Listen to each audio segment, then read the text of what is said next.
Vote পরবর্তী হিংসা মামলায় এবার কড়া আদালত। চার্জশিটের নাম পরেশ পাল, তৃণমূলের 2 কাউন্সিলরের। চার্জশিটের নাম থাকা অভিযুক্তরা আদালতে এসেছেন কি আদালত জানতে চায়। এবার বিধায়ক কাউন্সিলর নিয়ে খোঁজ নিয়েছে আদালত। দুপুর 2টোর সময় হাজিরার ডেডলাইন বেঁধে দেওয়া হয়েছে আদালতের পক্ষ থেকে। ভোট পরবর্তী হিংসা মামলায় কড়া এবার আদালত। চার্জশিটের নাম রয়েছে পরেশ পাল, তৃণমূলের 2 কাউন্সিলরের। কাকুরগাছিতে বিজেপি কর্মী হত্যা মামলা, অভিজিৎ সরকার খুনের মামলায় তৎপর সিবিআই। চার্জশিটে টিএমসি বিধায়ক পরেশ পাল, সেই সঙ্গে স্বপন সমাদ্দার ও পাপিয়া ঘোষের নাম রয়েছে। এই 2 কাউন্সিলরেরও নাম রয়েছে। সরাসরি কথা বলবো, আমাদের সঙ্গে রয়েছেন আমাদের প্রতিনিধি পিয়ালি মিত্র। পিয়ালি, আদালত কি বলেছে?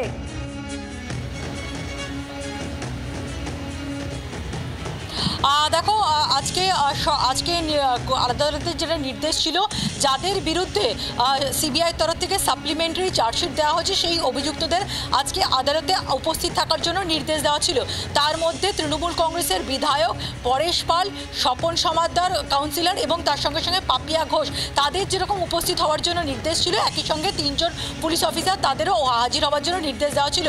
আজকে নির্ধারিত সময় সকালে কোর্ট বসে, বিচারক তিনি আসেন, কিন্তু এই অভিযুক্তরা তারা কেউ হাজির ছিলেন না।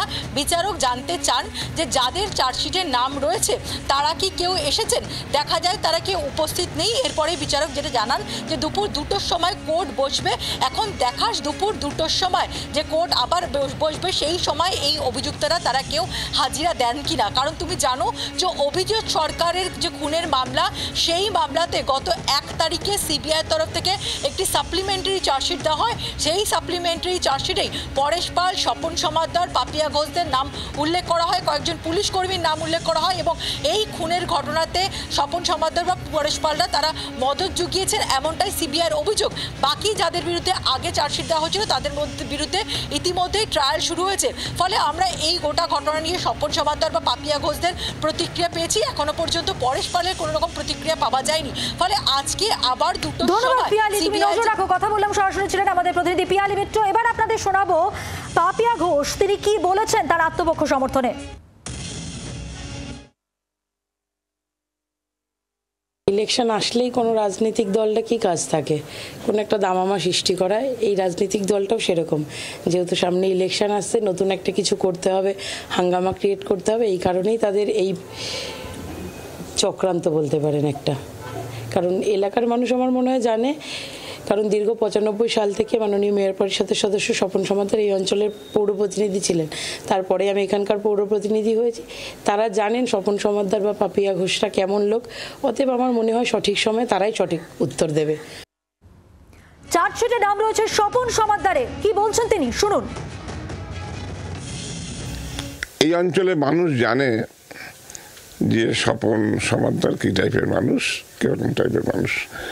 এখানে কোনোদিন আমাদের আগে প্রচুর মারামারি হতো। আমি কাউন্সিলর হওয়ার পরে এখানে কোনো মারামারি ধরাধরি কিচ্ছু হয়নি, বোম মারামারি কিছু হয়নি। কিন্তু এই জায়গাটায় খুবই নোংরা রাজনীতি বিজেপি খেলছে। আর আপনাদের মাধ্যমে আমি আরেকটা অনুরোধ করব যে যারা বা যিনি কমপ্লেন করছেন, বিশেষ করে পুলিশকে ভয় দেখাচ্ছেন, সিবিআইকে ভয় দেখাচ্ছেন বা সমাজকে বিভ্রান্ত করছেন, সেই ব্যক্তির এগেনস্টে একটা উচ্চ পর্যায়ে নিরপেক্ষ তদন্ত। বাংলার আওয়াজ, বাঙালির আবেগ, জি 24 ঘন্টা।